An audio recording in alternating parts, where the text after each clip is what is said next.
Hello and welcome to some more Star Citizen with a summary of the news for the week ending the 27th of May. We're going to be going over calling all devs, around the verse, reverse the verse, the roadmap changes, the Razor LX and EX variant sale, as well as the Hercules Q&A.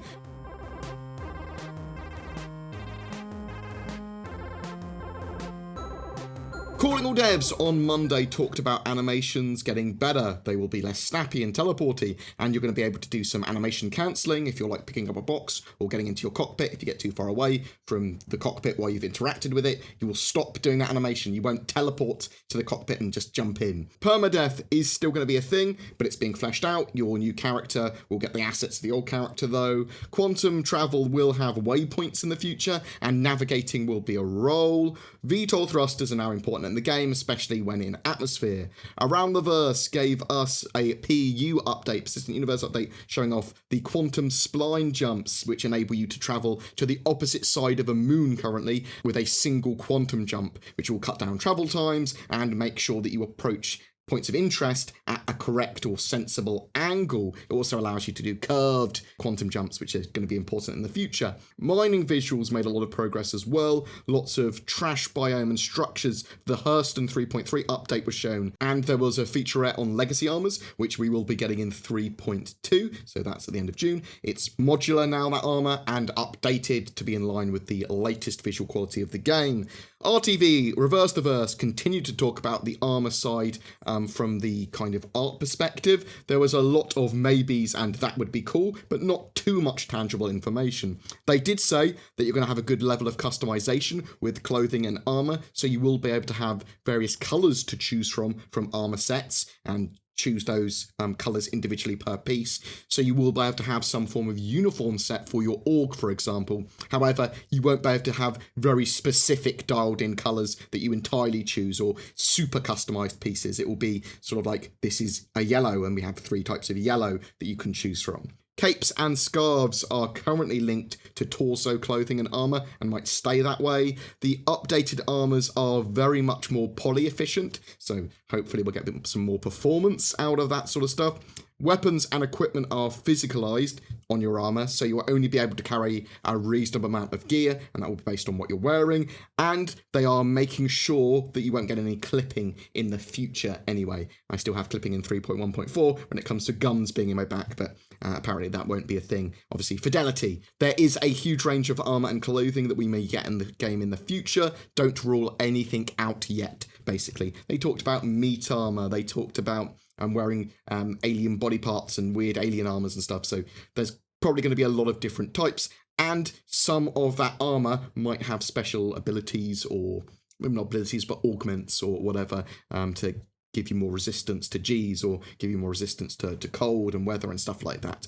Roadmap updates. So service beacon improvements and service beacon escort has been moved to 3.3 now, which is going to be upsetting for some people. It's not a huge amount of gameplay, but it was something I was hoping for in 3.2. Now, I suspect that some of the improvements that are coming with service beacon improvements may still make it into 3.2 or a 3.2x patch, as we've seen with 3.1.4. They do still iterate and create patches between the major updates, the quarterly releases.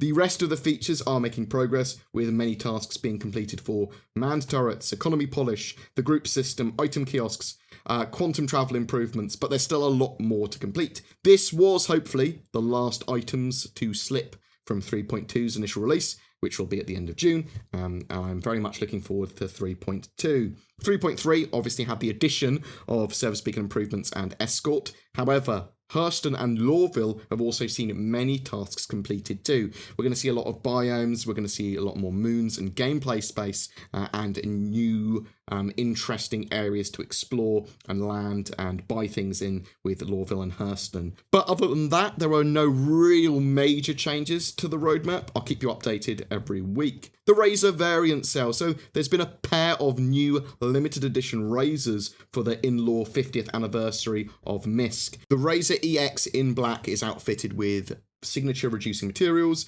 The EX was specially designed for the UEE advocacy for use in surveillance and extraction applications, perfect for pilots looking to keep a low profile and make a hasty getaway. It's a stealthy sneaky ship rather than a racer, but obviously it's got the speed of a racer. The Razor LX in white features an overclocked engine that's capable of unmatched top speeds, perfect for straight shot drag racing. This model trades maneuverability and armament for pure undiluted performance. That's pretty cool if you want to be a drag racer. I still think the standard Razor may be a better choice for racers in general, unless obviously you want to go in a straight line very fast. The ships are available from $135 War Bond, and War Bond gets you lifetime insurance and a unique serial number as well. There are packs available, as is the standard Razor. I couldn't actually see a date that sale ends, so check it out now if you're interested. Hercules' Q&A came out as well, so this is the 3 dropship variants. There's a little bit of new info that they gave there. A lot of it is quite obvious. Ground attacks will be a thing in Star Citizen. The Hercules A2 assault bomber destroys ship of doom won't be just a win button, though, when attacking ground installations. Players will still be able to set up anti-air defenses, and they're looking at the mechanics of destroying outposts and how those systems will work currently. But yes, not a win button having ships that are anti-structure. You will have to do other mechanics and stuff like that as well. Heavier ship armor affords more resistances, but also more weight on a ship. Expect the C2 to have armor like the Starfarer, and the M2 to have armor like the Gemini. Escorts are recommended when using the C2 in dangerous areas, especially if you're trying to do ground assault with it, though it does have a reasonable effective health that would allow it to call for help if it does get in trouble, and hopefully someone will be able to get there before it explodes. All the Hercules variants have 3 beds, a small kitchen, a toilet and shower combo.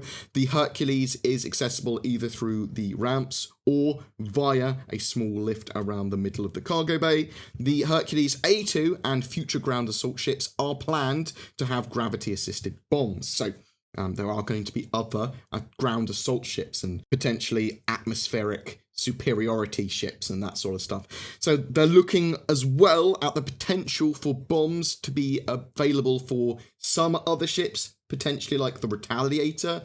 Bombs are typically larger than torpedoes, of a similar size rating. However, they're unguided and offer a wider damage radius and higher damage. They are still developing how this will work, probably triggering on impact, though they will look at having proximity bombs maybe later on. This could lead to more uses in space, because at the moment, using a gravity-assisted bomb in space, it would just have a bomb floating there, not even really like a mine. It would be very hard to hit or get near, and they'd trigger on impact anyway, so they probably wouldn't work. So don't expect bombs to be usable in space. Torpedoes will probably be what you use, but obviously they are developing and iterating on the game, so anything could happen. The Hercules will fit on a large landing pad like the Starfarer. You are not able to remove the bomb base from the A2 and place cargo there instead, but obviously the A2 can take a Tumbrel Nova tank inside it as well as its bomb bay and everything. Obviously you could get rid of that tank or have a smaller vehicle and have some cargo there as well. The ship and its 3 variants are on concept sale until the 14th of June. Mostly unrelated to Star Citizen, but I wanted to say something anyway, because I think he was a great man. Total Biscuit has passed away after a battle with bowel cancer, aged 33. I have a huge amount of respect for him.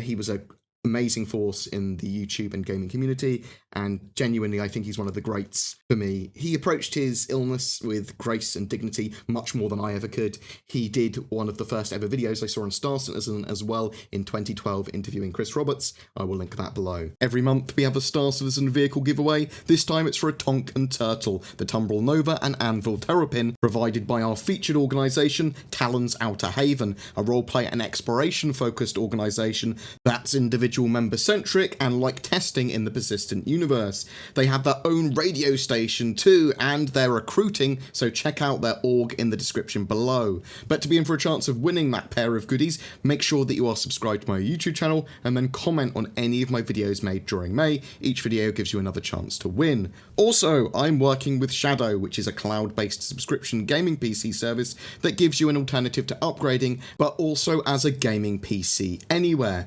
I'm trying to make the service as Star Citizen friendly as possible, but please check that out again in the description below if you're interested, and using the promo code BoredGamer will give you a discount too if you decide that you like it. Thank you very much for watching. Please don't forget to like and subscribe, as it really does help me, and I'll see you in the verse.